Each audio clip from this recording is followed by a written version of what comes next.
just thought I'd do a quick video on couplings. I recently had an experience with mine and I thought I would share it, and due subsequent to what happened to me, I decided to change it out.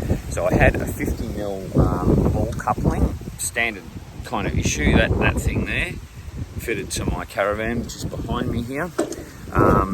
Went on a trip, went down a dirt track. It wasn't much more than a standard dirt track. By the time I got there, the coupling had ridden up on the tow ball and was actually locked, like it was trying to pull off the tow ball, and it had locked itself right up on the top of the tow ball. I thought, oh, that didn't look too good. And when I looked at the actual tow ball, the tongue below the tow ball on the car, I saw there was some iron filings there and a small piece of metal, and I thought that really doesn't look good at all. So I thought perhaps it's because the tow ball's not adjusted properly, and it probably was. So I put the tow ball, put the Caravan back on the car, tried to adjust it up with this nut here and screw thing. So you've got this guy here that you screw down on the tow ball, and then you lock it off with that nut once you get it in the right spot. And it's got a screw head on the top of it that you put a screwdriver in as you lock it down so you don't move it. All good. Did what I thought was tight enough, because it was really tight. And then when I pulled the Caravan off, subsequently I thought I'm going to check that with the tow ball with no weight in it. Did so, and it was really loose. Basically the weight of the Caravan was making it nearly impossible to adjust. So I then put the tow ball in without the Caravan on and tried to adjusted it to what I thought was firm but still had movement, and I couldn't get the tow ball out. So I ended up having to back it off a bit in order to get the tow ball so it would receive and let the tow ball drop out. But I was really surprised at how loose the tow ball was in there. It wasn't massively loose, but there was movement, and I thought, well, I don't really like this. Now, so when I got home, I thought, well, there's a number of things I didn't like about the tow, this particular coupling, and you can see here, I don't know, there's a million of these around, but it's a two-handed operation to pull the brake on, and these clicks, in between the clicks, are so big, I could never seem to get it to a satisfactory point where I thought, oh, that's really holding the brake, so that shitted me off. And the other thing that I didn't really like about this particular one was it's been banged around a fair bit at the front. It's a bloody heavy thing. I can't really see any sort of big signs of wear in there, but I thought, look, it's 14 years old. I really don't know the history of it. It's been on this Caravan since it was new, and I thought, time to shout myself a new one. I'd hate to see it crack or break, or I don't know if that is actually a thing, but I felt like after such a long time of being on the van and banging around in there, I thought, time to go. So I've opted for an off-road coupling, so it articulates, sort of goes left to right and front to back as well.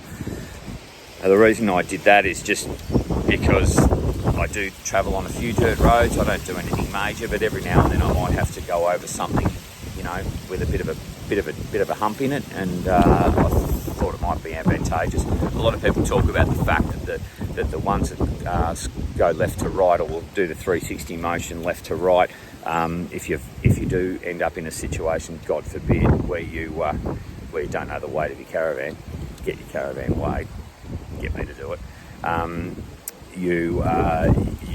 The tow ball weights right, and you end up in the death wobbles, and the van flops onto its side. It doesn't pull your car with it. I'm not sure whether that's a thing, but it definitely could. It definitely could. I mean, they're bloody strong, these things, but that said, it's why I'm replacing it, because I'm suspicious that this one might be a bit fatigued. Anyway, I digress. So I've opted for this guy. It's a Cruisemaster. It's a Cruisemaster hitch. So as I said, it rotates stiff because it's brand new, but it rotates that way and it goes that way.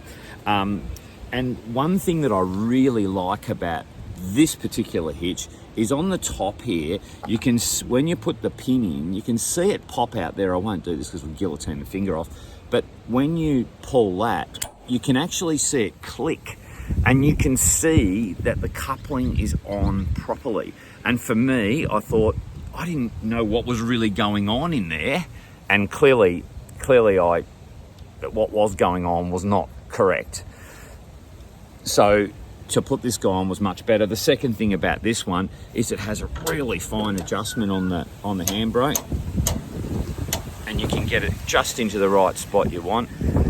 So I haven't towed behind it, but I've seen plenty of people that have, and I'm thinking that this is a really good option for me.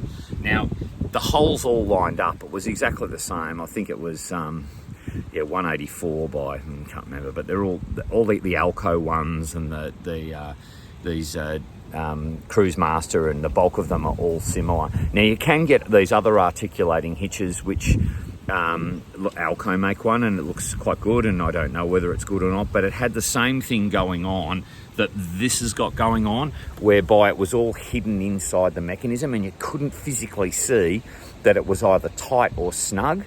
And I could have been in the same position that I was in before. I really didn't know. I've also tried, many years ago, I had one that had a poly bush in the middle, and you had to slide the poly bush into a U-shaped thing on the car and then slide a pin through it. I found that really difficult to line up.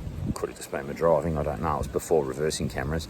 I find that a bit of and I got a lot of crap inside that mechanism, and it really sort of wore the poly bush, and it was wearing the pin as well.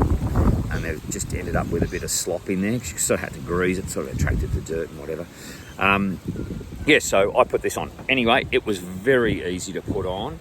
I just had to remove the old bolts, threw them away because don't reuse the same bolts. The DO35 or whatever it is came with the bolts, so it's a no-brainer. Use the new bolts, fitted it up, reconnected the handbrake, and then the hardest thing of all was getting underneath the van, and the cable was really loose, and the handbrake, I was really having to pull it right up to get it to engage. I had to get under the van, and there's a little saddle with a piece of metal in the middle and two bolt heads, two nuts on the top. I had to loosen them, pull the cable tight again, then tighten them back up again. That was the hardest thing of the whole procedure. Cost about $400, and I think it would be really worthwhile. Just for that peace of mind of knowing that it's new and that it actually is engaged and properly. So I hope that's some interest to somebody, and if you like it, subscribe, that'd be really good, and hopefully I'll be able to produce some further videos shortly. I do apologise for the quality, I'm just doing it by myself with a phone. Okay, thanks.